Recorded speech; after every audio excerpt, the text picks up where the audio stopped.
suis là pour vous faire une lecture cette semaine.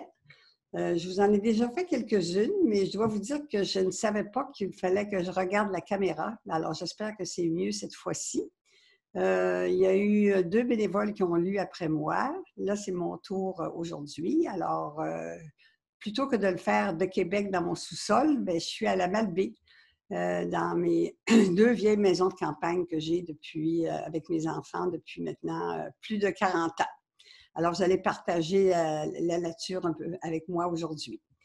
Alors, on va commencer avec l'actualité. J'ai un article que j'ai pris dans Le Soleil le 16 mai. On parle beaucoup, évidemment, de pandémie et de confinement. Vous êtes confinés sans doute comme moi. Alors, l'article s'appelle « Saviez-vous que » Cette année marque le 200e anniversaire de Florence Nightingale, pionnière des soins infirmiers. C'est un article de Valérie Marcoux.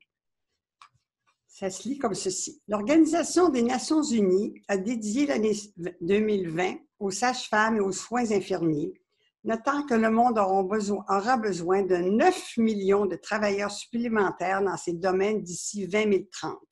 Ça, c'est pas mal bientôt. Par la même occasion, l'ONU souligne le bicentenaire de la pionnière des soins infirmiers, Florence Nightingale, née le 12 mai 1820.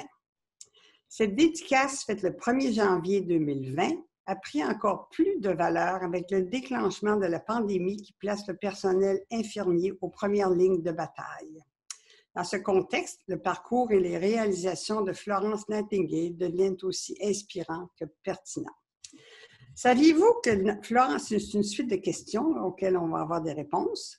Saviez-vous que Florence Nightingale a combattu une épidémie de choléra dans un hôpital? Après avoir fait ses premières armes dans un hôpital luthérien en Allemagne, Florence Nightingale revient en Angleterre et travaille dans un hôpital de Londres. On remarque d'abord que les malades se remettent beaucoup plus rapidement sous ses soins. Son expertise se confirme ensuite alors qu'elle lutte contre une épidémie de choléra dans une aile de l'hôpital. Elle va travailler très fort pour l'éradiquer et s'assurer que le moins de gens possible en décèdent. Elle a compris que le choléra est lié à l'hygiène. Une autre question. Saviez-vous que Florence Nightingale a sauvé les 2/3 des soldats anglais hospitalisés durant la guerre de Crimée? Avant qu'elle arrive en Crimée en 1854, pratiquement tous les soldats finissaient par mourir quand ils allaient dans les hôpitaux de guerre, raconte l'historienne. Quand Florence Nightingale arrive à la guerre de Crimée avec une trentaine de consoeurs, elle constate que les hôpitaux militaires sont des porcheries. Elle déploie d'abord leurs énergies à récurer les lieux au maximum. On croit que l'intervention de Florence Nightingale a permis de sauver les 2/3 des soldats amenés à l'hôpital. Une autre question. Saviez-vous que Florence Nightingale a vécu la majorité de sa vie en confinement volontaire? Dès son retour de la guerre, Florence Nightingale se met en confinement volontaire. Pour nous autres, ce n'est pas volontaire, mais ça revient sans doute au même. On pense qu'elle avait attrapé une bactérie en Crimée qui ressemble à un virus comme la grippe, mais dans son cas, ça va laisser des douleurs physiques chroniques. Jusqu'à sa mort en 1910, la pionnière des soins infirmiers mêle la plupart de ses activités depuis sa résidence de Londres. Entre autres, elle fonde une école d'infirmières, elle produit un rapport sur la guerre de Crimée et elle forme la première infirmière spécialisée des États-Unis, Linda Richard. Et la dernière question, saviez-vous que les notes de Florence Nightingale sont encore une référence à ce jour? Elle insistait sur tout ce qui était autour du malade pour faire en sorte que les soins donnent un effet. Entre autres, l'importance des normes d'hygiène, mais aussi l'importance du réconfort pour les gens. Ça fait partie de la base du Code des infirmières. Après une mise à jour en 1974, ce livre fondateur des soins infirmiers est encore consulté aujourd'hui. Mais moi, je trouve que c'est intéressant de voir que ce n'est pas d'aujourd'hui qu'on combat des grosses crises comme ça. Là, ça fait déjà longtemps. Alors, on a eu des gens qui ont fait ça avant nous autres. On doit profiter de leur expérience. Alors, ça va pour cette lecture-ci.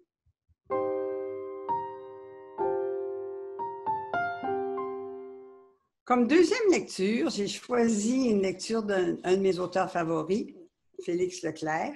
C'est tiré de Adagio. Ça s'appelle Procès d'une chenille. Je l'ai choisi pour différentes raisons. D'abord, ça se passe au mois de juin. On va avoir le mois de juin. On est dans le mois de juin maintenant. Et puis, en plus de ça, c'est un peu comme Jean de La Fontaine, comme je vous disais l'autre jour. Il se sert des insectes ou des animaux pour finalement nous parler de nous-mêmes. Il s'agit de... Alors, il faut comme lire ça à deux niveaux ou écouter à deux niveaux. Alors, je vais vous lire cette histoire-là. Je la trouvais très jolie aussi parce que ça se passe dans la nature avec des insectes, des fleurs, un petit peu d'air frais. Alors, je commence. Procès d'une chenille. Il y a de ceci bien longtemps, plus de 1000 ans. On devait être en juin, en plein champ, à 3 lieues de la plus proche maison, au pays des insectes et des fleurs, un après-midi. Il faisait soleil tout le long du ruisseau, car un ruisseau passait par là. Sur les deux rives, des criquets, cachés dans le trèfle, s'injuriaient à pleine tête, comme des gamins qui se disent des noms. Pas de travailleurs autour avec leurs chevaux et leurs pelles. Personne. La terre inventait la moisson, toute seule, dans la paix, comme elle le fait toujours en juin. Sur l'eau tiède du ruisseau, 2 patineuses se promenaient d'avant et à reculons. Leurs ailes faisaient comme des coiffes blanches au soleil. On aurait dit 2 religieuses qui marchaient dans la cour du couvent. Il devait être 4 heures de l'après-midi, l'heure des visites ou de la récréation. Les 2 patineuses, au milieu du ruisseau, loin des oreilles tendues pour tout savoir, bavardaient chacune leur tour, penchant la tête de côté, sans tourner le visage, comme font les sœurs. La plus vieille disait à sa compagne, « Tu sais ce que j'ai appris en passant chez les Bleuets tout à l'heure? » « Non, fit la plus jeune. « Eh bien, c'est demain que le procès commence. Le procès de la chenille, alors on y va. » « Mais qui te l'a dit? »« Un hanneton.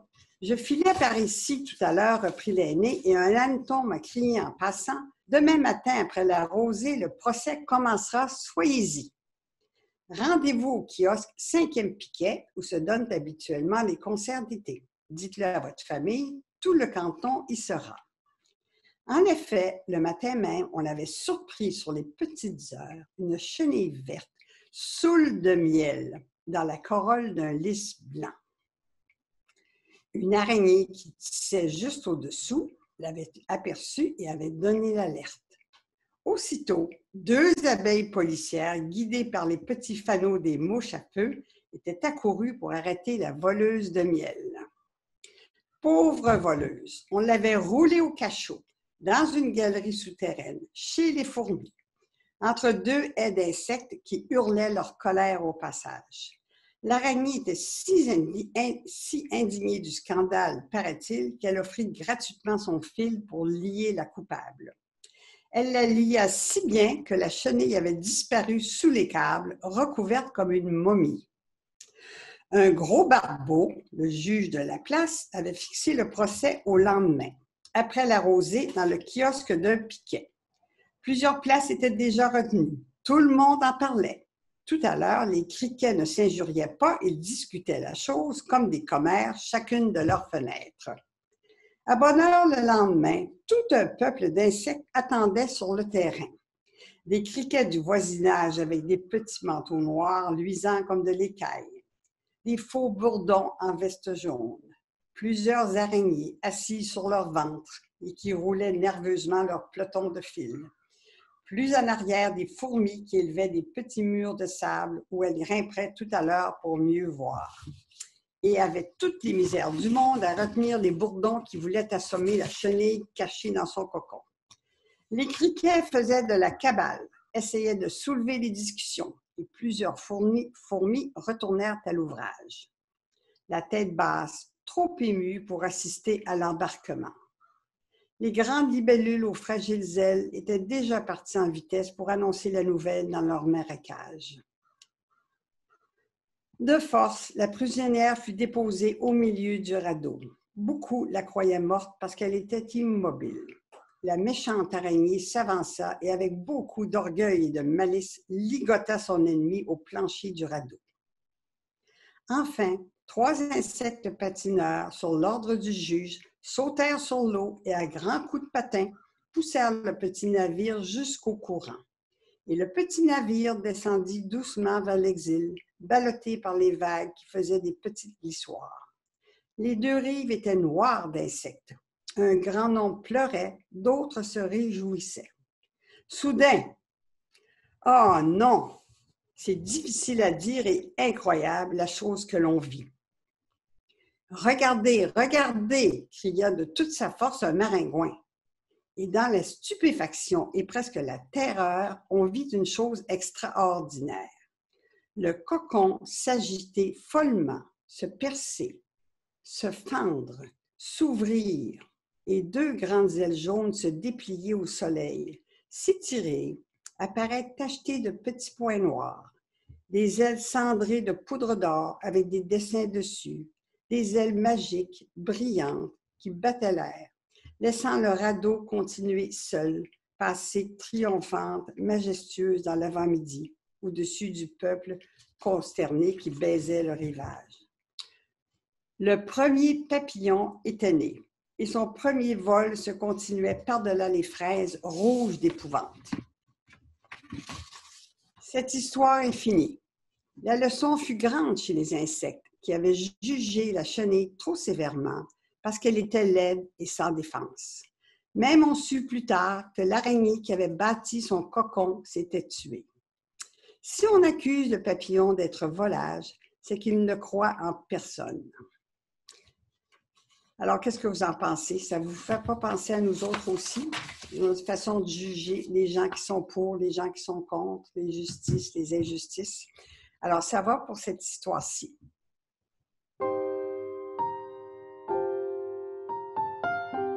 Là, pour se changer les idées un petit peu, là, des fois, on lit dans le journal des choses très amusantes. Là. On se demande même qu'est-ce qu'ils font dans le journal, mais de toute façon, ça nous change des idées, puis ça nous fait réfléchir malgré tout.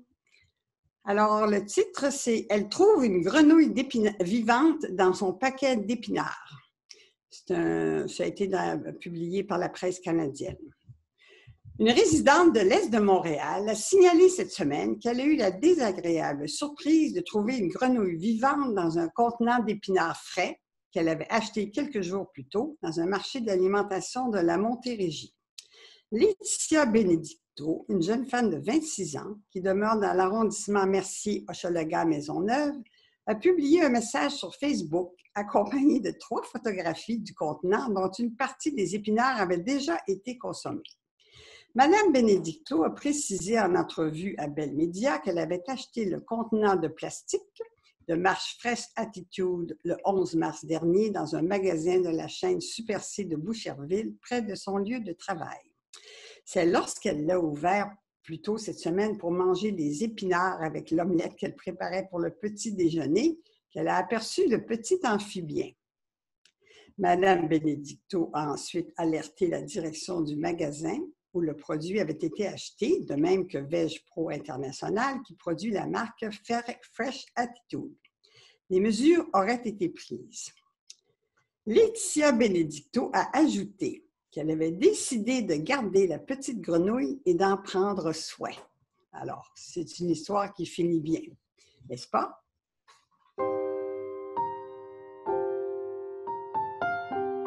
Lecture suivante, c'est une histoire, vous allez voir, là, c'est encore une fois une histoire qui nous fait réfléchir. Vous savez, dans la vie, des fois, on pose des gestes où on a des intentions, en fait, qu'on est peut-être obligé de remettre en cause. Et ça nous permet de devenir plus empathique ou enfin plus généreux envers les autres. Alors, je la commence. Ça s'appelle « L'histoire authentique d'Arbutus et de la mouette ». Ma grand-mère avait une ennemie qui s'appelait Madame Wilcox. Après leur mariage respectif, elle s'était installée dans des maisons voisines sur la rue principale, tranquille et bordée d'ormes, d'une petite ville où elles allaient passer leur vie. Je ne sais pas ce qui déclencha les hostilités, car elles existaient depuis longtemps lorsque j'arrivais dans le décor 30 ans plus tard.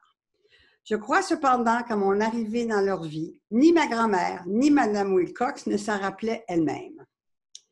Ne vous méprenez pas, je ne parle pas d'échanges verbaux polis. Il s'agissait d'une guerre entre deux dames, donc d'une guerre totale. Rien en ville n'échappa au contre-coup de leurs opérations. Notre Église vieille de 300 ans avait survécu à la guerre de l'indépendance, à la guerre de sécession et à la guerre contre l'Espagne, mais elle s'écroula presque comme grand-maman et Mme Wilcox menèrent la bataille de l'association de bienfaisance. Grand-maman remporta ce combat, mais elle ne put savourer véritablement sa victoire. En effet, Mme Wilcox démissionna de l'association parce qu'elle n'avait pas été élue présidente. Or, quel plaisir y a-t-il à diriger une association quand on ne peut pas humilier son ennemi mortel? Mme Wilcox, elle, gagna la bataille de la bibliothèque municipale. Elle réussit à procurer le poste de bibliothécaire à sa nièce Gertrude plutôt qu'à ma tante Phyllis. Le jour où Gertrude commença son nouvel emploi, ma grand-mère décida de lire des livres de bibliothèque, devenus du jour au lendemain des choses infestées de microbes, et se mit à acheter ses propres livres. La bataille de l'école secondaire se solda par un match nul. Le directeur se trouva à un meilleur poste et quitta l'école. Il ne put donc ni se faire évincer par Mme Wilcox, ni se faire nommer titulaire à vie par grand-maman. En plus de ces grandes batailles, une guérilla faisait rage. Dans notre enfance, lorsque nous rendions visite à grand-maman, l'un de nos jeux préférés consistait à faire des grimaces aux petits-enfants impossibles de Mme Wilcox. Presque aussi impossible que nous l'étions, je m'en rends compte aujourd'hui, et à voler des grappes de raisin sur sa clôture qui séparait les jardins. Nous poursuivions aussi les poules de Mme Wilcox et nous déposions des pétards obtenus lors de la fête nationale sur les rails de tramway juste en face de chez elle, dans l'espoir que l'explosion provoquée par le passage du tramway, une chose bien négligeable en fait, lui fit peur. Une autre fois, nous mîmes un serpent dans la citerne de Mme Wilcox. Grand-maman avait fait mine de protester, mais nous avions senti l'accord tacite qu'elle avait exprimé et qui tranchait beaucoup avec les interdictions très claires de ma mère. Nous continuâmes donc joyeusement notre carrière de gamins mal élevés. Si ces gamins avaient été les miens, mais ça, c'est une autre histoire. Évidemment, on excuse toujours les nôtres. Ça, c'est de moi, ça. Ne croyez toujours pas que les belligérants étaient tous du même côté. N'oubliez pas que Mme Wilcox avait elle aussi des petits-enfants plus nombreux, plus durs et plus rusés que ceux de grand-maman. Ma grand-mère ne s'en tira donc pas indemne. Un jour, elle eut des moufettes dans sa cave. Une autre fois, à l'Halloween, tous les objets non fixés qu'elle avait laissés dans sa cour, tels les meubles de jardin, s'étaient miraculeusement retrouvés sur le faîte de la grange, d'où des hommes costauds embauchés à prix fort avaient dû les redescendre. Il ne se passa pas un jour de lessive venteux où la corde à linge ne cassa pas mystérieusement, laissant traîner dans la poussière les draps qu'il fallait laver de nouveau. Certains de ces événements étaient peut-être le seul fruit du hasard, mais les petits-enfants de Mme Wilcox en furent chaque fois blâmés. Je ne sais pas comment grand-maman avait supporté tous ces problèmes si elle n'avait pas eu la page familiale du quotidien auquel elle s'était abonnée. Là, je me permets de dire que c'est là que ça devient vraiment intéressant. Cette page familiale était une merveilleuse institution. En plus de donner des habituels conseils de cuisine, elle comportait une section pour la correspondance entre lecteurs. Ainsi, les gens qui avaient un problème ou quelque colère à évacuer pouvaient écrire une lettre au journal et la signer d'un pseudonyme comme Arbutus. C'était le nom de plume de grand-maman.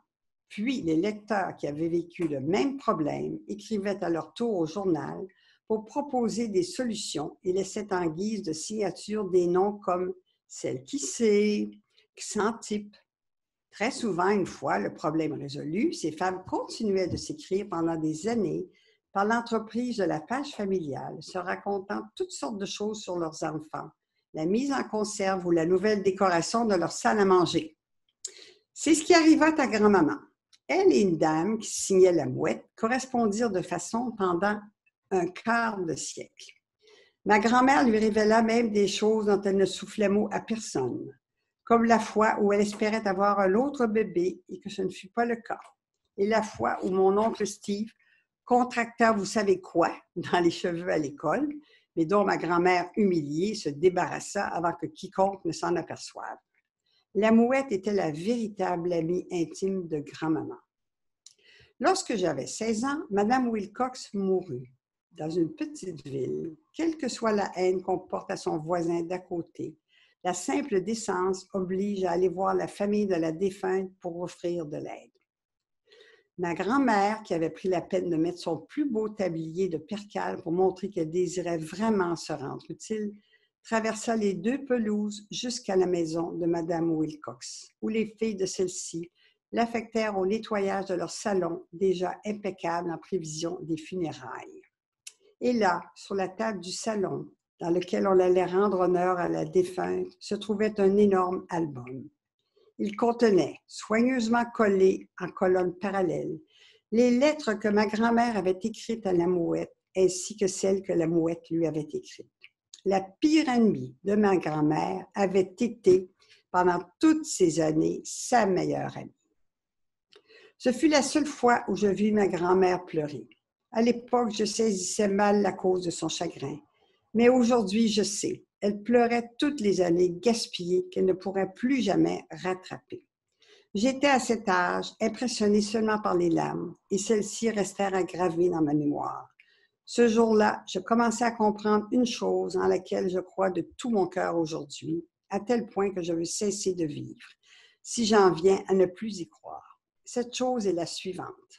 Certaines personnes semblent impossibles à côtoyer. On les croit méchantes, mesquines et sournoises. Cependant, si on prend la peine de reculer de quelques pas et de le regarder à nouveau sous un éclairage légèrement différent, il y a fort à parier qu'on puisse enfin voir qu'elles sont généreuses et chaleureuses et aimables. Il n'en tient qu'à nous, il n'en tient qu'à notre manière de les regarder. Je dois vous dire que ce sont de ces petits livres-là contiennent des histoires qui sont vraies, donc vécues. Alors, il y a de quoi réfléchir parce que c'est certain que parfois dans la vie, on juge un peu trop rapidement les gens qui nous entourent.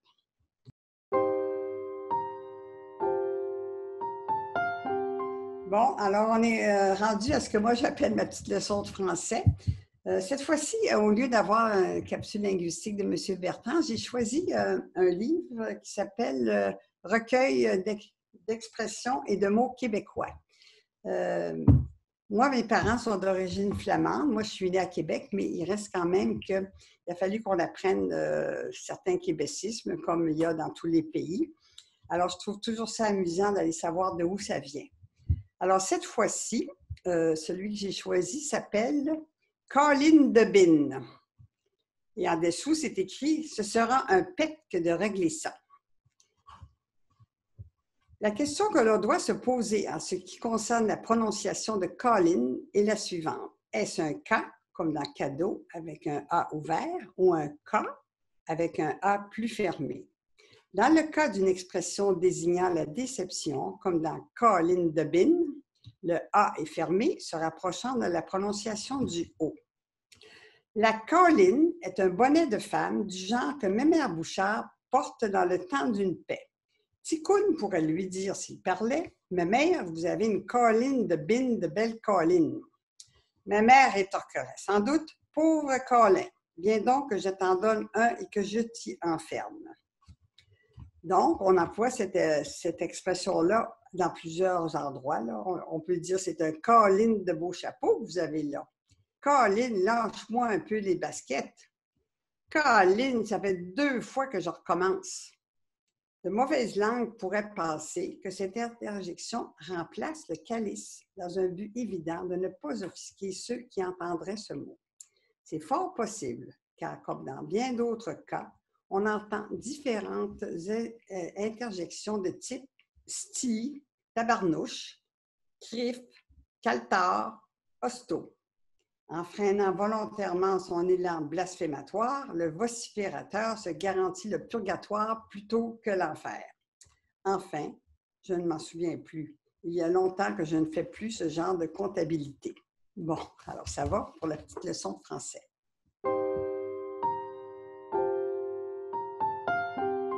C'est le moment pour la poésie. Moi, je suis quand même, encore une fois, une grande admiratrice de nos poètes québécois, dont Gilles Vigneault. Je pense que vous allez commencer à le savoir. Alors, c'est un livre de poésie de lui qui s'appelle « Quand les bateaux s'en vont ». J'ai choisi une chanson qui s'appelle « Chanson inutile ». Maintenant, je vais vous dire que moi, la poésie, c'est quelque chose qui m'émeut. Quand je lis un poème, je ne sais pas pourquoi, là, ça me soulève des émotions. Alors, soyez pas surpris si j'ai l'air d'être émue. Alors, je commence. Chanson inutile. J'ai donné un caillou à ma belle. J'ai donné à mamie un caillou. Je l'avais trouvé pour elle sur un sable le plus doux. Que dira ma belle quand elle apprendra ce qui dort près d'elle, dans ce caillou-là? C'est une hirondelle qui me reviendra le jour que ma belle me reconnaîtra. J'ai donné une fleur à ma belle. J'ai donné à mamie une fleur. Je l'avais cueillie pour elle au jardin des jours meilleurs. Que dira ma belle quand elle apprendra ce qui meurt près d'elle dans cette fleur-là? Un amour fidèle qui se fanera le jour que ma belle ailleurs aimera. J'ai donné un anneau à ma belle. J'ai donné à mamie un anneau. Je l'ai repêché pour elle un soir de lune sur l'eau. Que fera ma belle quand le temps sera d'être aussi fidèle que cet anneau-là? Reconnaîtra-t-elle dedans cet air-là mes amours pour elle qui ne m'aimaient pas? J'ai chanté un refrain à ma belle. J'ai chanté pour mamie ce refrain. Je l'avais trouvé sans elle au petit bois de chagrin. Caillou en argile s'en retournera. Fleur est si fragile, fleur se fanera. De la terre à l'île, l'anneau se perdra. Chanson inutile, seul en restera. Et voilà pour le poème.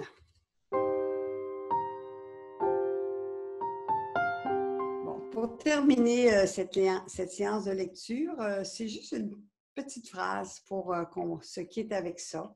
Ça vient d'un livre comme ça, là, de Denis Gagné, qui s'appelle « L'air de rien ». C'est toujours des petites pensées, mais pour se laisser comme ça, bien, ça nous donne encore une fois quelque chose à réfléchir. Alors, la phrase se lit comme telle. « Enfin, je ne sais pas. » Pourquoi est-ce que j'aime cette phrase-là? Parce que ça veut dire qu'on a encore des choses à apprendre. Puis tant qu'on a à apprendre, on est toujours bien vivant. Alors, ben, j'ai hâte de vous revoir. J'espère que vous avez apprécié. Si vous avez des commentaires, des demandes, des suggestions, gênez-vous pas. Vous avez juste seulement à le faire parvenir à lire à tout âge. Et à la prochaine fois.